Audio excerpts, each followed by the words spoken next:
Why wasn't I invited to Jake's wedding? The phone rang at home, and after debating whether to pick it up, I finally answered. Suddenly, a man's voice yelled at me. I froze, but the voice was familiar and nostalgic. I couldn't understand why he was so angry, nor could I find my voice. Hey Nancy, are you listening? My name is Nancy, a 49-year-old widow. My husband, Mark, passed away 10 years ago, and we had 2 children, Jake and Kate. My eldest son, Jake, is 23 and just got married last month. I never expected him to get married so early in his first year of working. I didn't have any problems with his fiancée, but I did express my concerns about how fast they were moving. She seems like a nice girl, but couldn't you take things slower? What if I put it off and then die young like Dad did? You'd regret that even more.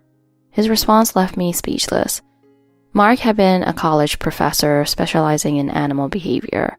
He was always deeply involved in his research. When he was offered a position at an international research institute, I tried to resist. Jake's about to hit his teenage years, and Kate is still little. Can't you at least stay until she starts school? But Mark wouldn't budge. This is a once-in-a-lifetime opportunity. The world's leading expert invited me to join their team. Please. He even went as far as to get on his knees to beg. And seeing him so determined, my resolve wavered. I had fallen for Mark because of that passion. When he called it the biggest chance of his life, I couldn't say no. We saw him off at the airport as a family of 3. Watching the plane take off, I felt the sting of tears, but I never imagined that would be our final goodbye. 3 weeks later, I received a message from the embassy. Mark had gone missing during field research. Witnesses said they were attacked by wildlife and Mark was the only one taken. 3 days later, only his torn right shoe was found in a forest 7 kilometers away.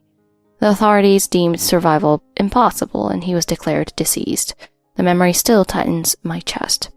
I spiraled into a deep depression, barely managing daily life. I moved back in with my parents and attended therapy. Nancy, are you still there? The voice snapped me back to reality. Mark, is that you? How are you alive? I barely managed to get the words out. What do you mean? Mark sounded confused. What are you talking about? 10 years ago, you were declared dead during your research trip. I've raised Jake and Kate alone since then. What? This is insane. I haven't been able to return home, but we've stayed in touch through email. I even sent you a recent photo of me. You sent me photos of the kids grown up. Did you hit your head or something? Are you okay? The voice was undoubtedly Mark's, but our conversation was surreal. I wondered if this was some elaborate prank. Emails? I don't remember any emails. Silence filled the line. Nancy, are you serious? Absolutely. This must be a scam or even a ghost. Give me your email address and I'll prove it. I wrote down the email address he recited and confirmed it. I opened my computer and sent an email while staying on the phone. I sent it. Got it. A silence followed before he spoke. Do you only use this email? Yes, you know I prefer having everything in one place. This isn't the address I've been using. My heart sank. Mark had been emailing someone else for 10 years thinking it was me. The photos of me and the kids were sent by someone impersonating me. I've always preferred consolidating everything, even credit cards and bank accounts. Mark knew that well. Realizing this wasn't a prank, Mark asked, Who was I emailing all these years? We were both bewildered, unable to process what this meant. Can you forward me the emails and attached photos? Let's talk tomorrow after I check them. Okay. Mark hung up. Mark was alive. For 10 years, I believed he was dead. I waited for his forwarded emails, hoping for answers. This was supposed to be a miraculous reunion, but our call ended with mere formalities. Reality doesn't unfold like a TV drama. Kate came home hungry, and I prepared dinner, my mind racing. Hours later, after Kate went to bed, I opened my computer again. Mark had sent 3 emails. My hands trembled as I clicked on the first. It read, Today was Kate's first day of elementary school. She seemed sad, being the only one without her dad there. When will we finally get a family picture? Attached was a photo of Kate smiling shyly in front of her school's entrance. I didn't recall the email, but I recognized the photo. I had taken it. The second email was filled with photos of family events, Jake's high school graduation, Kate in a summer dress with friends, Jake's 18th birthday, a family trip, and more. Why were there so many private photos? The third email had photos from Jake's wedding. Photos of Jake with his bride, sibling shots of Kate and Jake, and even one of me with Jake. Who was pretending to be me? Most of these photos were from holiday cards or updates I'd sent to friends. Only close family could have had access to all these. I concluded that someone in my family had impersonated me. The next day, the phone rang again. Did you see the emails? Yes, I didn't send any of those. I know. I'm sending you another email. Read it now. I opened the email as instructed. Mark had written, "Yesterday I sent an email as usual. Here's the reply I received." It read, "Talking to you on the phone was unbelievable, Mark. I always wondered why you didn't call during these 10 years. Mark's response echoed my thoughts. The imposter told me not to call, citing various reasons. Kate being asleep, the inconvenience of waking her, your new work schedule, and my field work. It became normal to just email. But not getting a call about Jake's wedding was the last straw. Mark and I realized the scale of the deceit. Who do you suspect? I hesitated before answering honestly. It's Carla. Mark sighed. Carla was my younger sister, 3 years my junior. She had always been kind, helping with the kids and handling paperwork when Mark disappeared. But only Carla or my parents could have had all those photos. I didn't want to believe it, but my parents weren't tech savvy and they'd never impersonate me. That left Carla. We ended the call without answers. Mark was about to head out for a 2-week research trip, so there would be no calls for a while. During those weeks, I revisited the past 10 years, piecing together clues. How did Mark manage to stay abroad if he was declared dead? Did Carla know Mark was alive the whole time? Did she and Mark collude? But why would Mark call now if they were in on it together? None of it made sense. 2 weeks later, Mark called, sounding urgent. Nancy, where's the money? His question caught me off guard. What money? The living expenses I've been sending every month. I froze. For 10 years, I sent $4,000 monthly, plus extra for school fees and emergencies. What? I didn't receive anything. Mark realized the full extent of the betrayal. I used your old bank account from before we were married. I updated the name to yours after we wed, but left the account untouched. I rushed to check the old storage box where I kept my old account passbooks. The passbook for that particular account was missing. My vision darkened and I felt like I might collapse. The only person who could have taken it was Carla, who often came over to watch the kids when I wasn't home. $4,000 a month for 10 years, plus extra funds. That added up to a small fortune. This was no mistake. It was a full-blown crime. I'm sorry, Nancy. I should have realized sooner and come back, no matter what. It's not your fault. I didn't notice the missing passbook either. But my sister... We didn't blame each other. Instead, we focused on what needed to be done. The fact that Carla had been siphoning funds meant this wasn't just a personal betrayal, but a criminal act. I felt a sharp clarity that replaced my previous fog of confusion. Now, I could only think about how to confront Carla and hold her accountable. I was worried about how my parents would react, but this wasn't the time for that. I remembered that during the early days of Mark's presumed death, Carla had helped me with paperwork. I was so broken at the time that filling out forms felt insurmountable. I vaguely remembered signing papers, but I couldn't recall exactly what they were. My parents had once told me, "You're still young, Nancy. You might want to remarry, so you should keep things separate from us." That's why we created a new family registry for me and the kids. This kept me from seeing anything related to Mark's status when I accessed family records. Carla must have realized Mark was alive early on, when she submitted the paperwork on my behalf.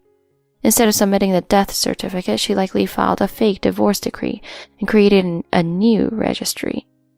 That explained why Mark could continue living and working abroad.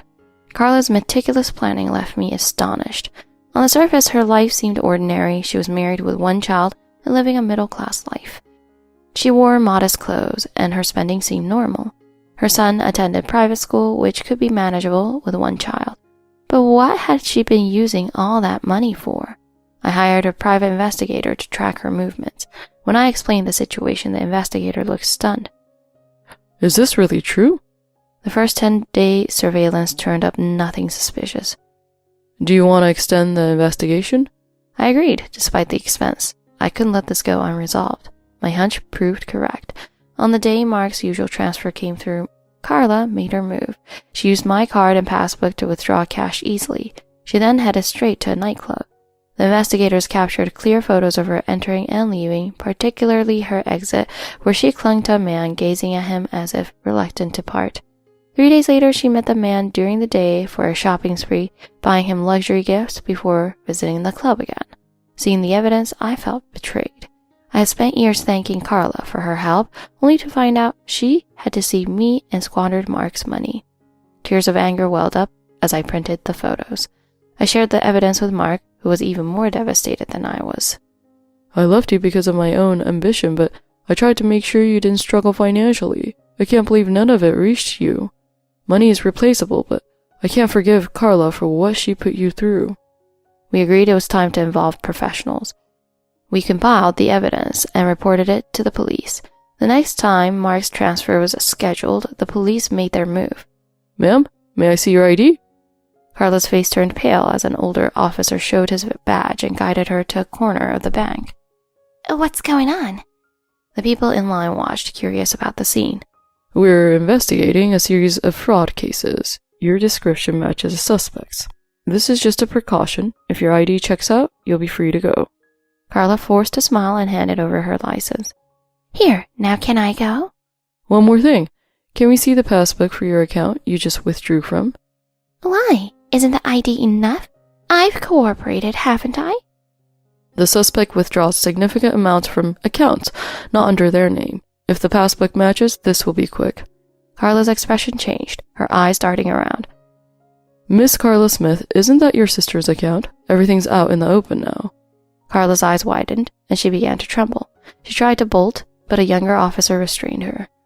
We found the passbook and bank card for Nancy Wilson's account.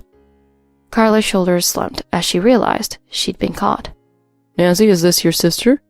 Mark and I stepped forward from where we'd been observing. Yes, that's my sister, Carla Smith. Nancy, Mark, why are you here together? Carla's confusion was evident as she stared at us, a mix of shock and disbelief on her face. You kept this act going for 10 years, didn't you? My voice shook with emotion. I almost admired how thoroughly she had deceived us. But it's over now. The lies end here. Carla, it was your sending Jake's wedding photos that made me call Nancy. That's when we realized everything. Carla stared blankly before a smirk crept across her face. So, I dug my own grave, huh? She started laughing, a sound that unnerved everyone present. 10 years without anyone noticing. I guess I got too confident. Mark's eyes narrowed as he asked. Why, Carla? This is a crime. Why do this? Oh, officer, it's just a misunderstanding. I was just running an errand for my sister. No, Carla, stop lying. I won't protect you anymore. Carla glared at me, a look full of contempt. You always had everything, Nancy. The piano lessons, the private school, the career you wanted, a professor husband. Everything.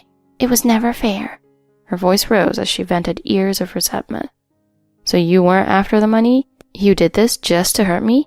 Yes, I wanted to see you struggle, to watch you suffer for once. But Carla, your grievances don't even make sense. You quit piano lessons, failed to pass high school exams, and dropped out. How is that my fault? Her reasons were shockingly immature, and I felt a wave of pity. I was grateful for your help, even when Mark was presumed dead. That's right. You thought I was your savior while I was laughing behind your back. You really are a fool, Nancy. The officer stepped in, clapping handcuffs on Carla's wrists. That's enough. Let's continue this at the station. The officers escorted Carla out, leaving us standing in stunned silence. The chapter of Carla's decade-long deception had finally closed. Carla was convicted of fraud and forgery, receiving a prison sentence. She has spent over $700,000 of Mark's money with little to show for it. My parents disowned her, and they never visited her in prison.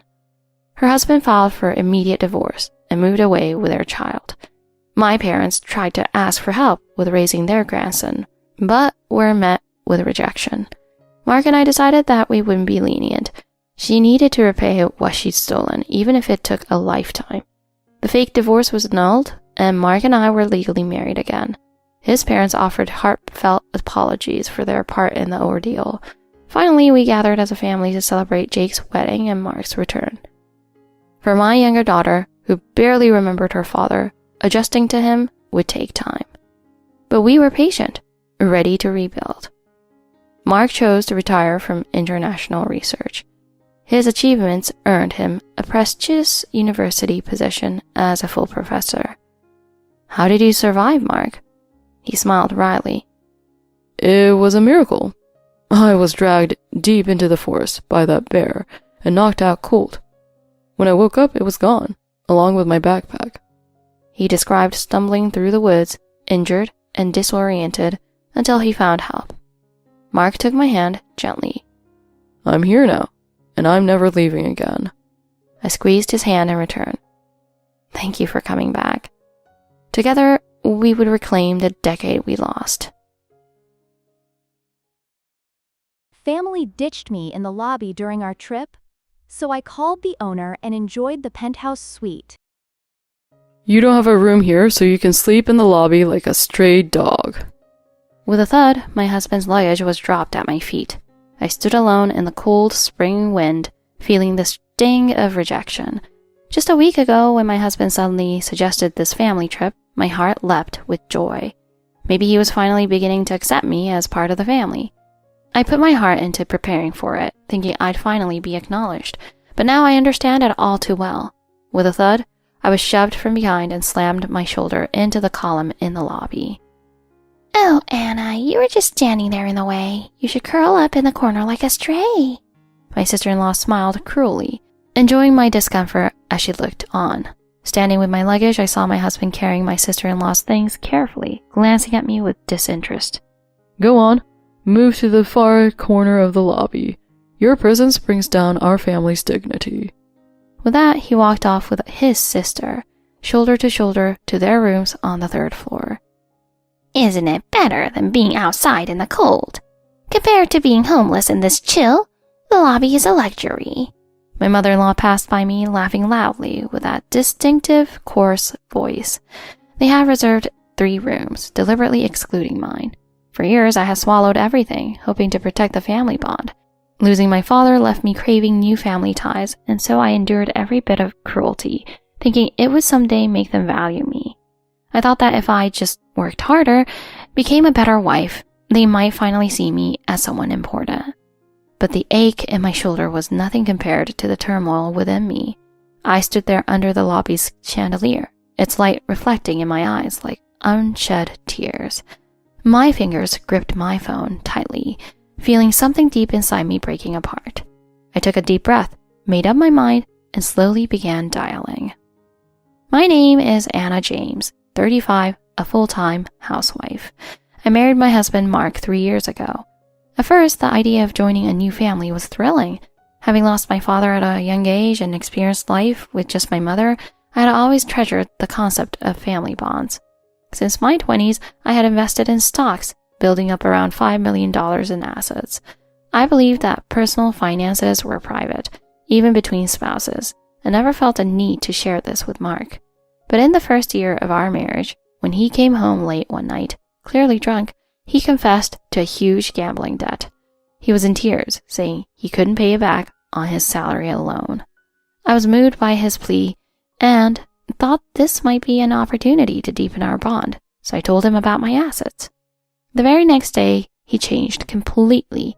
Mark began boasting to his mother and sister about how amazing his wife was, as if my success were his own. That night's confession was the start of everything spiraling out of control, a descent I hadn't foreseen. Anna, I'm a bit short this month too. Month after month, Mark would come to me asking for extra money, having already spent his entire paycheck on his own entertainment. When I hesitated, he'd turn it against me, saying, Oh, I get it. Someone from a poor family like me doesn't deserve anything nice. I'd sigh and open my wallet, telling myself that we were married and money shouldn't come between us. But Mark would always spend it carelessly, without a hint of gratitude. He bought expensive golf gear, joking that he could enjoy gentlemanly hobbies thanks to me. Beneath his words, I could sense a mix of inferiority and resentment toward my financial independence. So you bought another game, huh? Must have been pricey. Mark would nod proudly. And I paid for it. I have such a generous wife. She's the best. Gemma and Heather would exchange knowing glances, hinting at their jealousy and disdain toward my financial independence. Gemma lived in an apartment about a half-mile from us, and I had been quietly paying her $1,200 monthly rent without Mark's knowledge. I also covered most of her living expenses, having started the support after Mark pleaded with me. My mom's struggling, Anna. I can't help her, and I feel awful about it. His words tugged at my heart, but now they were all using me. Anna, a new salon opened up. I'd love to go, but with the kids' school and our mortgage, I just can't afford it. Heather was always quick to bring up money whenever she visited her mom. She resented her inability to pamper herself and took it out on me. Can't you help her a little, Anna? We're family after all. Her words dripped with sarcasm as she herself leaned on me financially. To her, my wallet seemed to be the family's shared resource, and at times she made overt comments about it. Mark is lucky to have found himself such a wealthy wife. Her words gradually wore me down. I inherited my love of embroidery from my mother and had continued the craft. My mother taught a community embroidery class to 30 students, and we'd created many cherished memories together crafting. Our last project before she passed away was an embroidered cherry blossom piece, which I kept displayed in my study. Embroidery, huh? That's such an old-fashioned hobby, like something a grandma would do. Heather's words stung, but I knew her resentment was partly due to her unhappy marriage. She often used me as a target to vent her frustrations. Anna, you'd never understand. Without kids or a job, you don't know what real struggles are. Oh, yes, Anna's so old-fashioned, right? Rich, but somehow so plain. When the two of them were together, they would inevitably gang up on me, using every interaction as an opportunity to jab at me.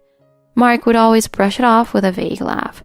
He'd grown up in a single-parent household, and I knew he'd never confront his mom. Sometimes he even joined in, laughing as his mother and sister mocked me.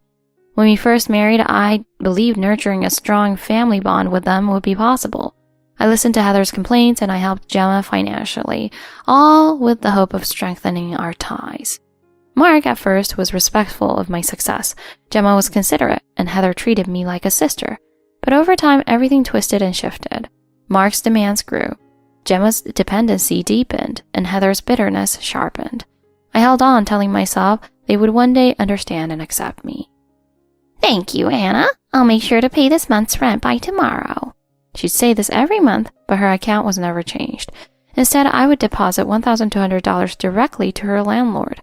Without my payments, she would have lost her home. Mom, are you sure you're handling the rent okay? Oh, I'm managing just fine. I never wanted my son to worry about me. I felt increasingly hollow, knowing she depended on me financially while pretending otherwise. Yet, I couldn't bring myself to tell Mark the truth. Month by month, as Mark became more oblivious to my sacrifices, I started seeing through his dependence, his mother's cunning, and his sister's malice. Embroidery became my escape, a peaceful time where I felt close to my mother again. Working on each stitch, I felt like I could talk to her spirit, even if only for a short time. But Mark, his mother, and his sister often intruded on even this small, sacred part of my life. Anna, why don't we have some tea? Let's all spend time together as a family. When I declined, Gemma would glare at me. How dare you act this way? Aren't we family? Heather would join in. Isn't family important to you, Anna? If I insisted on my quiet time, they would scorn me. So your hobby is more important than family time? Even if I turned to Mark, he'd say, Why can't you just get along with my mom and sister? Slowly, the joy I once felt from embroidery faded, each prick of the needle feeling like a stab of guilt and judgment. My home, which should have been a sanctuary, was now suffocating. But I couldn't let go of the one thing connecting me to my mother. Anna, I want to get new golf clubs. Mark was as insistent as ever. When I declined, he would always remind me of his background, trying to guilt me into giving in. Anna, I could really use some help with the rent again this month. Her calls were no longer a surprise. Silently, I would transfer the payment directly to her landlord. I wondered what Mark would do if he ever learned the truth about my support. Oh, Mom, is that a new handbag? It's so stylish. I looked up to see Gemma proudly showing off a designer handbag. How could she afford it if she was struggling to pay rent? It was painfully clear my support was being wasted. Mark, noticing his mother's new bag, chimed in. Mom's got the good stuff. Anna, you should treat me too. I found myself questioning why I continued to enable this, trapped by a false sense of duty. Hey Anna, let's do something special for your birthday this year. How about a trip, just the two of us? His unexpected suggestion made me look up, surprised. In our 3 years of marriage, we had never celebrated my birthday together. He would always say he couldn't afford it, or that I could treat myself with my own money. I felt a flicker of excitement, remembering how much I had wanted a getaway together. This time I'll plan everything. It's your birthday after all. For once, he seemed genuinely enthusiastic, even researching hotels and sightseeing spots. How about somewhere nearby like Napa or Carmel? I nodded quietly, watching him scroll through his phone. When he showed me a picture of a luxury hotel, my heart lifted just a bit. The elegant lobby, grand chandeliers, everything looked beautiful. When I agreed, Mark continued with renewed excitement. I felt touched, hopeful that he was making a genuine effort. Actually, it might be better to book it under your name, for credibility. His words gave me pause, but I brushed it off, eager for the chance to spend meaningful time together. As the trip date approached, Mark's behavior grew increasingly restless. He was glued to his phone, texting frequently and occasionally smiling to himself in a way that felt odd. Is everything okay, Mark? Oh yeah, nothing, just stuff. His vague answers felt strange, but I brushed it off. 3 days before the trip, Mark came home earlier than usual. So there's something I wanted to talk to you about. His tone made my heart sink slightly. My mom found a restaurant nearby she really wants to try, so I thought it would be nice to invite her along. Why? I barely whispered the question, feeling an uneasy weight settle in my chest. Come on, Anna. She'd love it. It'll be family time, right? Family time. It was clear that in Mark's mind, family meant his mother, his sister, and maybe me. Oh, and my sister will be coming too. He hesitated, his expression making it clear that I had never been the priority. What was supposed to be my birthday trip had somehow morphed into a family affair. My sister's husband and she had a big argument, so she could use the break, His words were sympathetic, but there was a rehearsed quality to his explanation. But this was supposed to be my birthday. What's the problem? It's just family. His tone became sharper, turning the blame on me. So what, Anna? Are you really that against having them with us? His gaze hardened, as if daring me to argue. I swallowed my response. Somehow, his challenge felt like another game he'd won. The morning of the trip, Gemma and Heather stood by the station, waiting as though they'd planned to join all along. Anna, we're all set to go, right? Her voice held that familiar taunting sweetness. Isn't this just perfect? A family trip on your birthday. Her words dripped with sarcasm, and I felt my last ounce of hope crumble. 3 years of marriage, and I sacrificed so much for what I thought would be meaningful family ties. Waiting quietly on the platform, I closed my eyes, feeling a faint breeze touch my cheek. Oh, Mark, I'd love one of those nice lunches. Her voice was piercing and intentionally loud. She looped her arm through Mark's, looking right past me as though I were invisible. Sure, Mom. Anna, can you pay for it? He held his hand out to me without even a glance, still focused on his mother and sister. All right. I handed over my wallet, feeling the weight of his disregard. I'll have the shrimp stir-fry. Make it just like Mark's order. It's what he loves, after all. She glanced at me with a self-satisfied look as she placed her order. Same for me. Nothing like family all enjoying the same thing, huh? The 3 of them grinned at each other, leaving me an outsider in what was supposed to be my special day. On the train, Mark sat between his mother and sister, with me relegated to a separate seat across the aisle. So, Mark, last night was awful. My husband, well, you know how he is. Her dramatic complaints filled the train car, drawing glances from nearby passengers. I sat quietly, feeling the weight of their voices and the pointed reminders of all the things I supposedly didn't understand.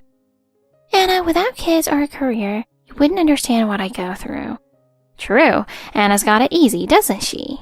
They both laughed, while Mark just gave a small chuckle, like it was all a harmless joke. They kept at it, with the 2 of them taking turns jabbing at me and each other while Mark passively played along. By the time we reached the hotel, they had thoroughly shattered any illusion of a warm birthday. I waited quietly in the lobby as they checked in. Hello, Mr. James. Your reservation includes 2 rooms. Mark turned to me with a smug smile. Oh, Anna, I only booked 2 rooms. Mom and I will share one and my sister has her own. Where am I supposed to stay? There isn't enough room for you, but hey, the lobby has some comfy couches. Lucky you, right? Gemma and Heather laughed openly, not even bothering to hide their satisfaction. Look, on the bright side, Anna. Better here than outside in the cold like some stray dog. Mark grabbed my wallet again, extracting a few bills. Don't worry, Anna. We'll grab some drinks in your honor. Without a second glance, he walked off with his mother and sister, leaving me standing alone in the lobby.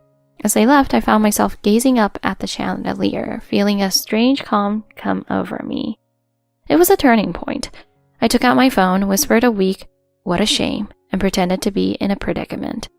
Is there anything we can help with, ma'am? Actually, yes. I spoke to the owner in advance, and he assured me I'd be well accommodated. The front desk staff's demeanor changed instantly, recognizing the hotel owner's name. Oh, we're terribly sorry, Miss James. Let me alert the manager immediately. I watched them scramble to assist me, finally feeling a hint of satisfaction. They upgraded me to the presidential suite, arranged a private dinner, and treated me as if I were the only guest who mattered. By the time Mark and his family realized where I was already enjoying a gourmet meal, alone in quiet luxury. Mark sent panicked texts that I ignored, his growing frustration adding to my quiet triumph. For once, I enjoyed my birthday free from their scrutiny, knowing this was the beginning of my freedom. The next morning, I left the hotel as quietly as I had arrived, having settled everything on Mark's credit card.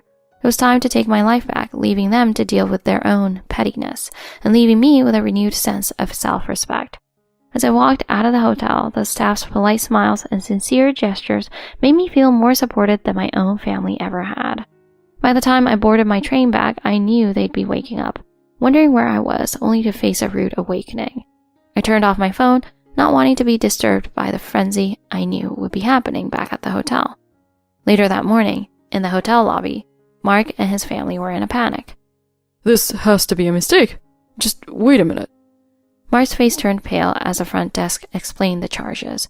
The realization dawned on him that his card had maxed out. What kind of woman would do this to her husband?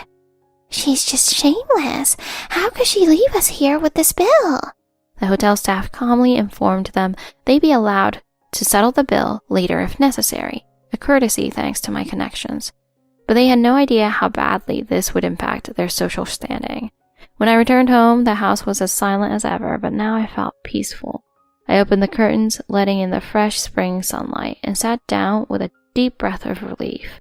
An hour later, I heard the front door slam open, followed by Mark's voice, furious and demanding answers. Anna, what the hell were you thinking? His voice was followed by his mother's high-pitched anger and his sister's snide remarks, all aimed at shaming me. They continued, raising their voices as though trying to humiliate me into submission. I simply watched them, my expression calm and unreadable. Why don't we continue this discussion outside? The sudden suggestion seemed to catch them off guard. After all, you wouldn't want the neighbors to hear what's been going on, would you? They paused, realizing the implications. I walked them out, finally ready to confront everything they had hidden for so long. By the way, here's the truth about the support I've given your mother these past years.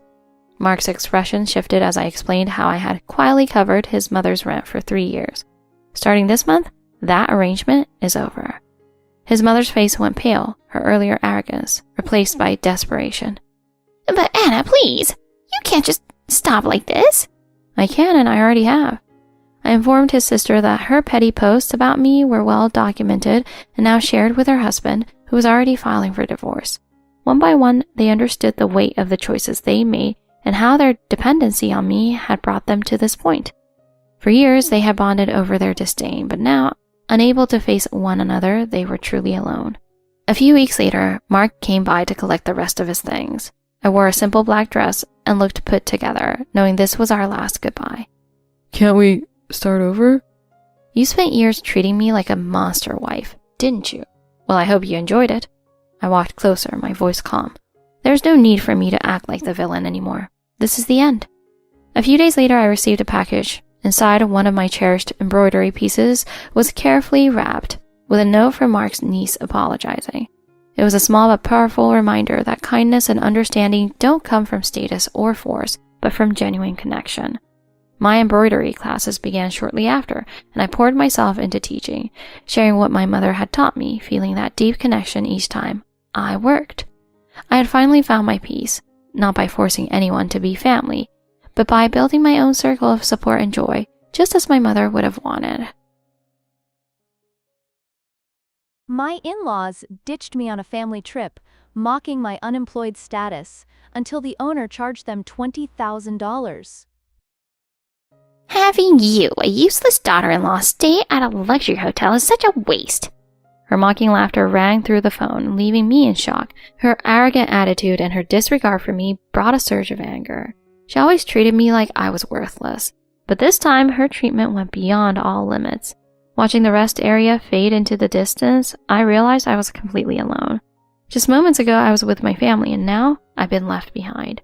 The mixture of confusion and fear washed over me, yet her cold words still lingered.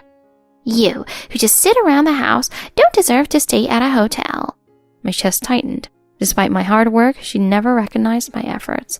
I actually ran an inn and managed everything with dedication, yet she seemed fixated on shattering my self-worth. I could hear relatives laughing on her end, amplifying my isolation. Her influence had turned the whole family against me. Even my husband wouldn't defend me. I felt anger and sadness sweep through me faster than I could process. The humiliation, the disregard, and now this outright betrayal. Her twisted face, her eyes filled with contempt, her obsession with pushing me away. It was all too much to bear.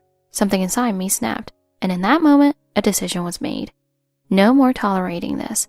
I took a deep breath, holding my phone firmly. My fingers shook as I dialed, not from fear, but from long-suppressed anger. My heart pounded, with a strange combination of excitement and resolve building inside. Hello, I have a favor to ask. To my surprise, my voice was steady. This was the beginning of reclaiming my life, and it was also the start of an unexpected revenge. My name is Maya Smith, age 40, and I work as a manager at a large corporation. I met my husband Tom in our late 30s, and after dating for 6 months, we decided to marry. Initially, he was attentive and kind, but over the years, he grew indifferent. Now our conversations are minimal, and he barely notices my presence. Yet I carried on, accepting that perhaps this was just how things would be. One evening, while I was cleaning up after dinner, Tom suddenly spoke to me. Hey Maya, I need to talk to you. Oh, what's up? I answered with a smile, happy to finally hear him speak directly to me. My family's planning a trip with about 20 relatives. They want me to handle the hotel reservations and organize the itinerary. Really? That sounds like a big task. Well, I'm busy with work and I know you have more days off, so could you take care of it? And find a cheap place since I'm paying for it all. If you're coming, pitch in too. I work hard and keep up with my responsibilities even if I do have a bit more time off than Tom. Despite wanting to point that out, I was simply pleased that he asked for my help. Spending a trip with his family wasn't exactly appealing, but this was for my husband. Okay, I'll handle everything. Thanks. Just pick a place that won't embarrass us in front of my family. With that, he lay back on the couch, scrolling through his phone. I finished cleaning up, went to the bedroom, and made a call to a familiar place. Hi, it's me. I have a bit of a favor to ask. A few days later, Tom's parents arrived at our apartment. When I shared the travel plans with Tom, he'd insisted we invite them over to share the details. As they entered, Tom's mother, Elaine, began rummaging through my kitchen cabinets. Maya, are you seriously eating gourmet instant curry from the hotel? How indulgent. You should be cooking for Tom instead of living off things like this. Without asking, she put the curry packets into her bag. Every time she visits, Elaine helps herself to groceries, canned goods, and even home decor. Sometimes she even takes dishes or decorative items without asking. Tom's father, Rick, just watches and laughs as she does this. When I once tried to stop her, she snapped, Anything in my son's house is fair game. What's wrong with me taking it? Since then, I've stashed away my favorite items before they visit. After she finished shopping in my kitchen, she finally sat down. Timing it right, I shared the hotel details with them. Here's where we'll be staying. I pulled up the website of the recently opened luxury hotel I'd chosen and handed them my phone. Though it was a high-end hotel, I managed to book it under Tom's name at a discounted group rate. Elaine took one look and scoffed. Well, aren't you getting above your station? How are you affording this? Maya managed to negotiate a group rate. I thought she was useless, but I guess she can manage this much. Elaine's expression was haughty, making it clear she wasn't impressed. The truth is, that hotel was part of my own business. My family had operated a small inn, but after it was featured in the media, bookings surged. Recently, with an influx of foreign tourists, we expanded into a new high-end location to cater to international travelers. I've been managing the hotel ever since.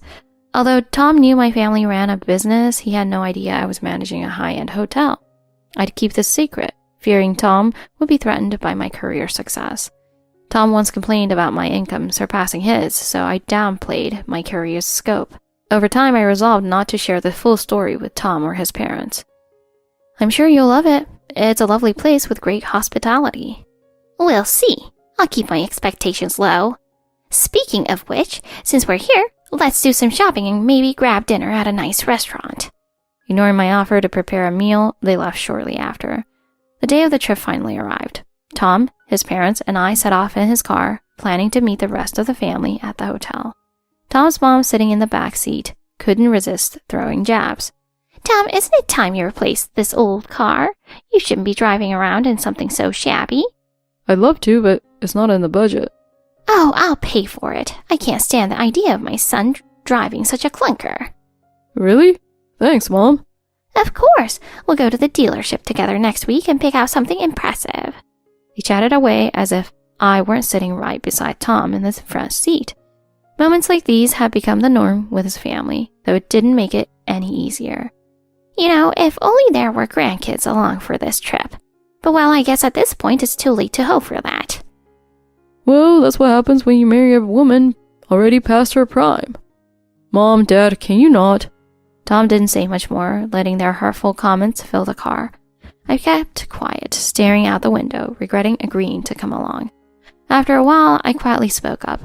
Tom, I need to use the restroom. Could we stop at the next service area? Elaine rolled her eyes and scoffed from the back seat. Couldn't you have gone before we left? This is why we'll end up late. I'm sorry, I'll be quick. Tom pulled off at the service area, and I quickly went inside. The line for the women's restroom was long, and I worried I'd be holding everyone up. 10 minutes later, I finally emerged, hurrying outside to find nothing. Tom's car was gone. I glanced around, thinking maybe I'd somehow missed it. I called Tom, but he didn't pick up. Slowly, realization dawned. After a few more attempts to reach him, I called Elaine instead. She answered immediately. Hi, Elaine, it's Maya. I'm still at the service area. Did something happen? Oh, we're already at the hotel. Her voice was laced with disdain, but she continued without a hint of remorse. You know, trips like these are for family. You're just an outsider tagging along. My stomach clenched as her words sank in. You're already spoiled with what my son provides, without working or contributing, so you can sit this one out. Her laughter echoed through the line, mixing with a muffled laughter of other family members in the background. Before I could respond, she hung up. I stood there, the weight of her words sinking in, fighting a wave of despair. I'd worked tirelessly to organize this trip, even putting my own responsibilities on hold. And now I realized this might have been their plan all along, to leave me out. But feeling sorry wouldn't solve anything. I'd faced far worse as a hotel manager, handling crisis regularly. I took a deep breath, regained my composure, and made a call to the hotel. Hello, this is Maya. I have a reservation under Smith. Next, I dialed my personal assistant at the main office. Hi, it's Maya. I'm at the service area and need a ride to the hotel. Of course, I'll send a car your way right away. Relieved, I ended the call, knowing I'd soon be on my way. Meanwhile, as Tom and his parents continued their drive, Elaine was gloating. That woman's never been a good fit for you, Tom. She's too old for kids and no real catch. Mom, that's enough. I'm just saying, you deserve someone who's actually a family person. Tom sat silently, feeling conflicted, but he couldn't summon the courage to defend me any further. After Tom's family arrived at the hotel, they enjoyed the evening without a second thought about leaving me behind. The family settled into their luxurious rooms and gathered in the dining area for an elaborate meal. Tom, you really went all out with this place. This hotel is known nationwide. I hope it didn't cost too much. Well, it was all handled. Maya took care of the arrangements. You're paying, of course, like a good husband. Tom was uneasy but remained quiet, trying to enjoy the moment. Early the next morning, they began to check out, assuming all charges had been covered. As they were gathering in the lobby, the manager approached. Excuse me, here's your final bill. Tom and his family exchanged surprised looks. Tom glanced at the bill and froze. The charges included a suite upgrade, additional services, and a special rate for the group. Wait, why is this so much more than expected? I thought everything was handled with a special rate. I apologize, sir, but the discounted rate was only available with the presence of the owner. The owner? Who's that supposed to be? That would be Maya Smith, your wife. At that moment, Tom's face fell, and a hush settled over the family. You mean Maya owns this hotel? The manager nodded, completely professional. Yes, she's the owner. The special rate was voided when she wasn't present, so the total amount due now is $20,000. Elaine paled, gripping her purse as if holding onto it could make the charges disappear. Tom, do something. This must be some kind of mistake. Tom, flustered, stammered. I didn't know. I didn't realize Maya was the owner. The manager held out the bill with a steady hand. How would you like to settle this? The other relatives began to murmur and shift uncomfortably. So you didn't know she owned this place? And she paid for everything? Tom couldn't look anyone in the eye. Meanwhile, I was making my way to the hotel, finally ready to face Tom and his family. When I arrived, I was greeted warmly by the manager. Welcome back, Miss Smith. Everything has been handled as requested. I took a deep breath and thanked him, then made my way to the lobby. As soon as I walked in, I spotted Tom and his family standing at the counter looking flustered. I approached them, my head held high. Good morning, everyone. I see you're having a lovely time. The shock on their faces was almost comical. Elaine tried to recover, her tone dripping with insincerity. Maya, dear, we were just surprised. We didn't realize you were the owner here. I'm sure you didn't, but I hope my outsider status no longer concerns you. Maya, listen. No, Tom, you listen. You left me behind because I wasn't family enough, but I'm the reason you're even here, and I paid for everything. They all fell silent, their eyes cast down. Now about that bill, no more discounts. Consider it payment for the years of disrespect. I turned and walked away, feeling a sense of closure as I left them to figure out how to handle the cost. Later that day, I decided to check out of my home hotel and head home, feeling ready to move on from Tom and his family once and for all. That was the last straw, and I knew it was time for a fresh start. Back in my suite, I packed my bags, reflecting on everything I had been through with Tom and his family. This trip had been a turning point for me, a realization that I deserved more respect and appreciation. The door to my suite opened as the manager entered, carrying a parting gift from the hotel. Miss Smith, thank you for your continued partnership and for trusting us.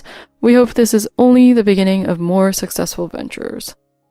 Thank you. This hotel is like a second home to me, and you've helped me make it truly special. As I checked out and left the hotel, I felt a powerful sense of freedom. Free from the past, free from the constant tug of others' expectations. In the days that followed, I officially filed for divorce, choosing to focus on my future and expanding the family business. I poured my energy into opening more luxury inns and pursuing dreams I'd put aside for too long.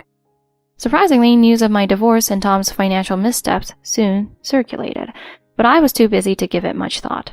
My new life was filled with purpose, community, and growth, surrounded by people who respected me and believed in my vision.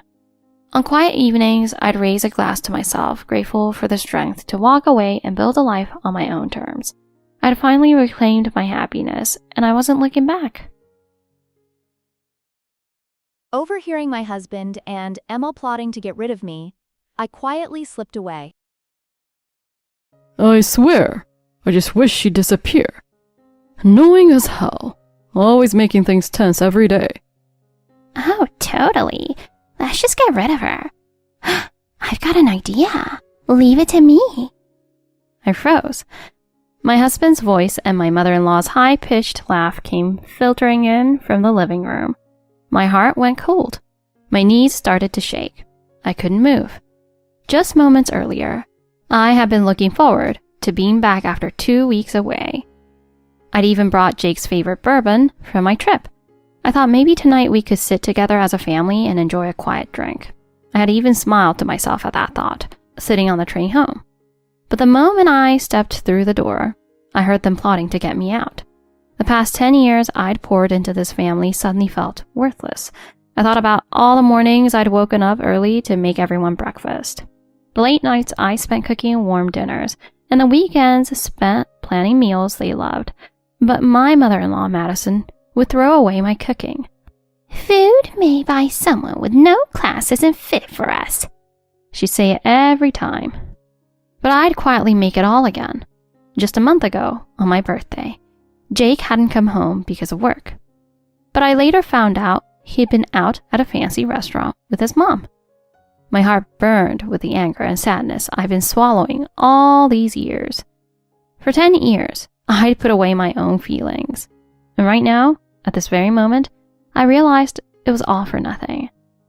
I could still hear them chatting in the living room, talking about plans to get me out of the house like it was a fun project. The fire of anger was building in me. Suddenly, I was holding the handle of my suitcase tightly. My name is Sarah Green. I'm 35 years old. I work as an architect. I've been around the world, from Paris to New York to Dubai, designing innovative spaces and buildings that bring people joy. But all of this was a secret to Madison. She believed a woman's place was in the home, and my work was only something I did to help out. She had no idea of the life I had built for myself. Architecture has the power to warm hearts and bring beauty into people's lives. My father told me that. Even now I carry his words with me.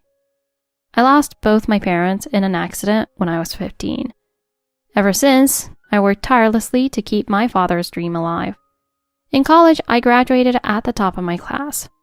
I landed a spot in a global architecture firm. My 20s were all about work. Dating wasn't even on my mind. People would call me a workaholic, and I didn't mind that at all. Then 3 years ago, everything changed. I met Jake. A mutual friend introduced us. Architecture, huh? That's amazing.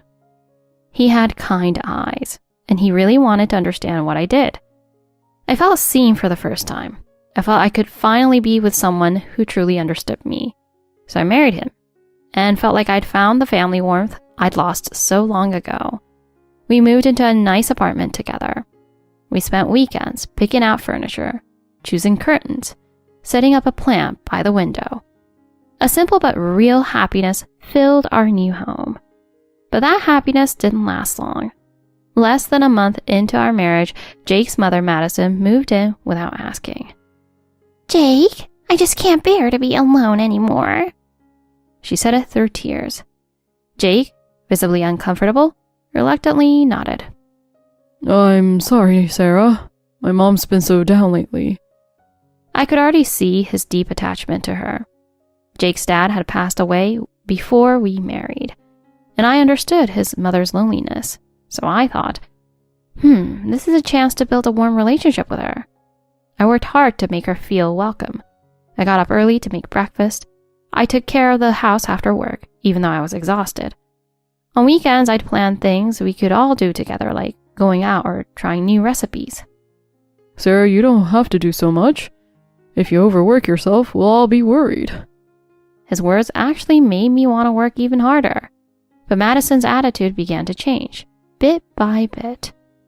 This soup is awfully bland. Jake, how are you supposed to get your nutrients like this? I'm so sorry. I'll do better next time. I kept my voice steady, holding back tears. And look at the way this laundry's folded. You're so busy with work, but this is just sad. My hands clenched involuntarily. You know, men start looking around when their wives are too busy with work. Especially with someone like Jake. Such a good-hearted man.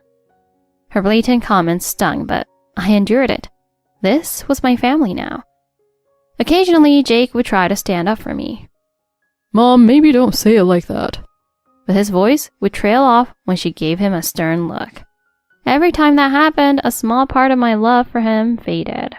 But I kept hoping that one day Madison would understand me, One night, I finally shared my dream with Jake. Jake, I want to start my own architecture firm someday.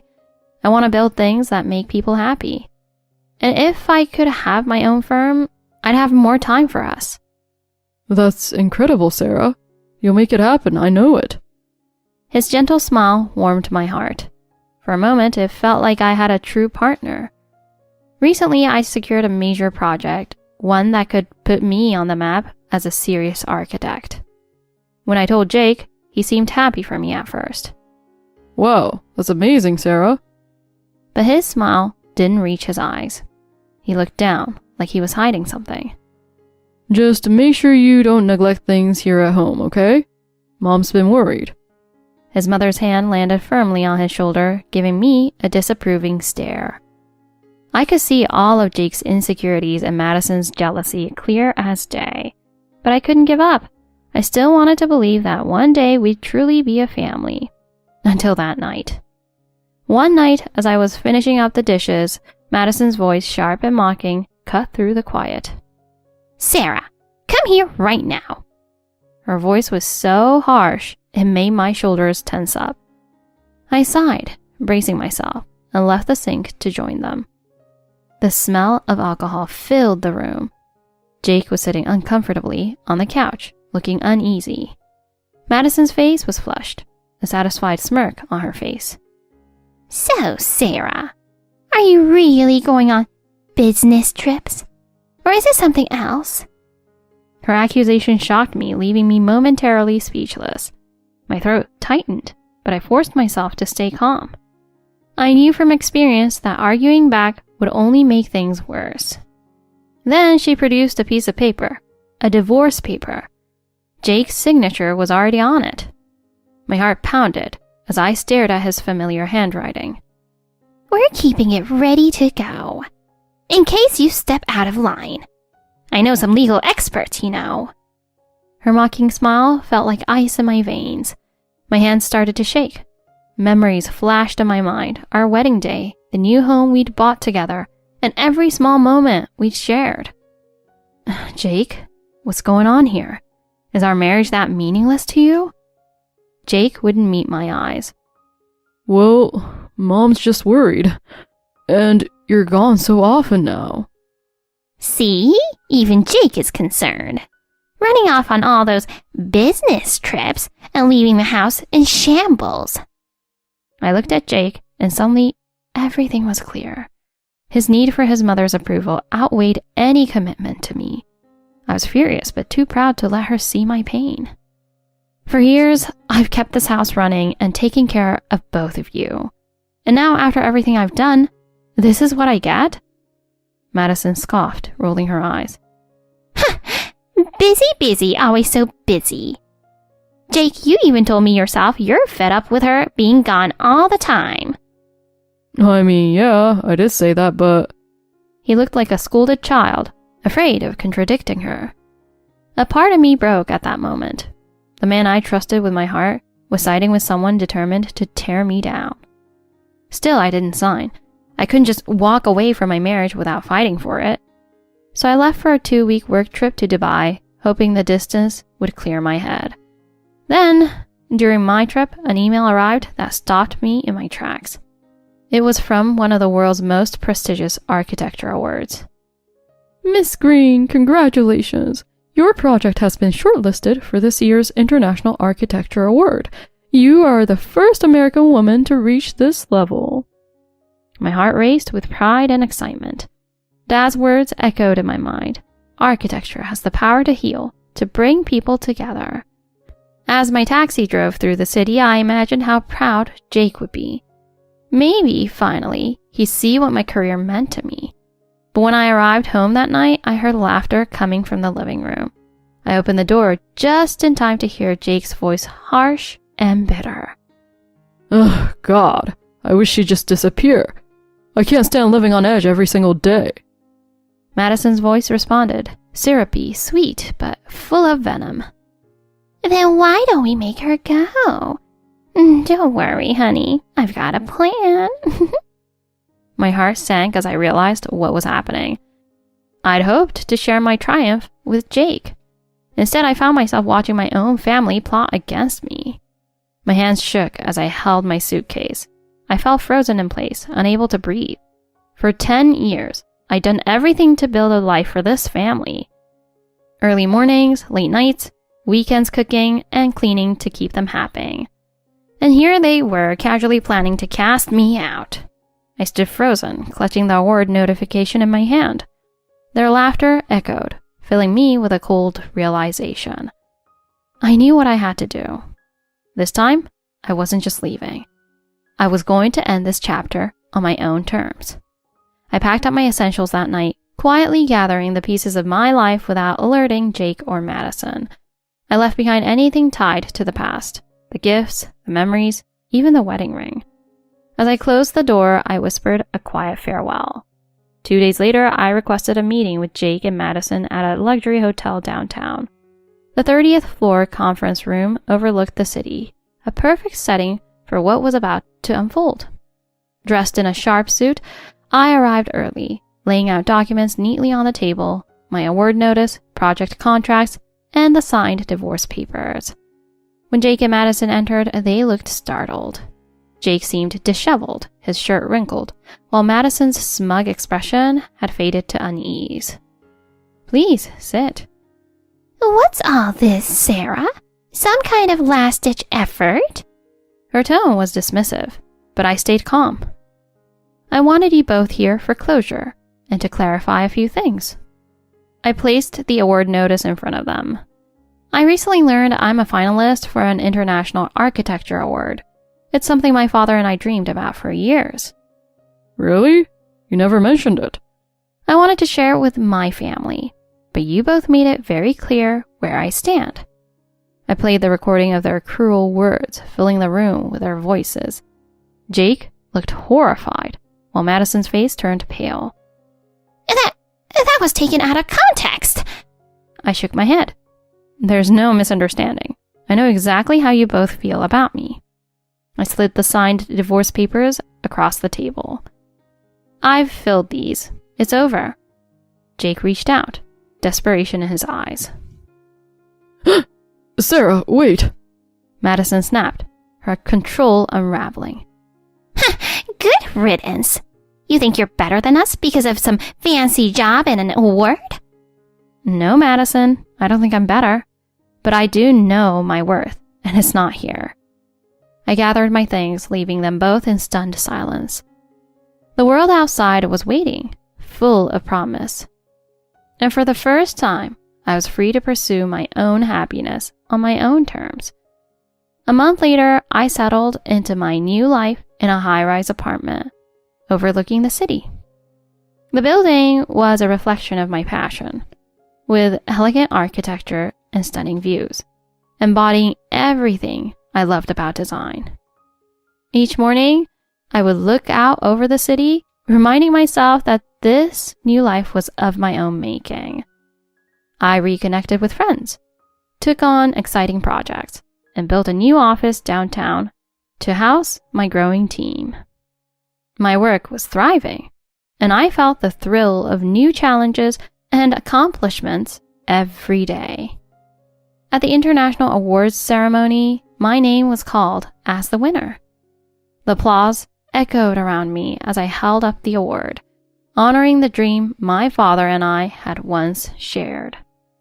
The moment was surreal, a mix of pride and nostalgia as I stood on that stage.